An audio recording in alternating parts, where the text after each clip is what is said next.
আচ্ছা আমি আসছি, আমার হাজবেন্ড অপেক্ষা করছে। কোথায় তোমার হাজবেন্ড? ওই তো ট্যাক্সিতেই বসে আছে। ওটা তোমার হাজবেন্ড? হ্যাঁ, ওই আমার হাজবেন্ড। আচ্ছা আমি আসলাম। আচ্ছা একটা কথা বলো, ওই ড্রাইভারটা কি সত্যি তোমার হাজবেন্ড? হ্যাঁ, তো কি হয়েছে? তুমি এই অফিসের ম্যানেজার আর তুমি একটা সামান্য ড্রাইভারকে বিয়ে করলে? আমি জানি তুমি এ কথা কেন বলছো, কারণ তুমি আসল সত্যিটাই জানো না। কোন সত্যি কথা? আমার যখন 18 বছর বয়স ছিল তখন আবেগের বশে আমি প্রেমে পড়ে যাই, তারপর প্রেগনেন্ট হয়ে যাই।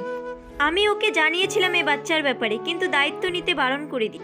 বাবা মাকে বলেছিলাম কিন্তু ওনারাও সাপোর্ট করেনি আমাকে। তারপর বাড়ি ছেড়ে চলে যাই আর এই কলকাতায় আসি।